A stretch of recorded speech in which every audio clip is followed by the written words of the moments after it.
কিসের আত্মীয় আর কিসের আপনজন আর কিসের অফিসের বস আর কিসের কি, সবাই সবার স্বার্থ নিয়ে পড়ে আছে। শুধু একজন সত্তা আপনার কাছে স্বার্থ চায় না, সে কে? আল্লাহ পাক।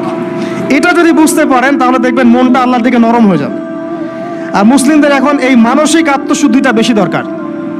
আমরা কেন যেন অস্থির জাতি হয়ে গেছি এখন, একটা মানসিকভাবে শান্তি নেই আমাদের মধ্যে।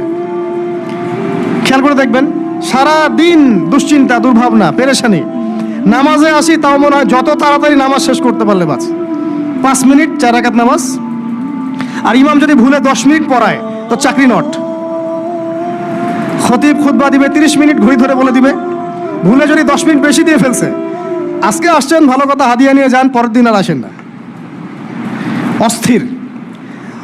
অস্থিরতার কারণ দুনিয়ামুখিতা, আল্লাহ থেকে দূরে থাকা। অস্থিরতার কারণ কোরআন থেকে দূরে থাকা। অস্থিরতার কারণ নিয়মিত সুন্নাহর উপর আমল না করা।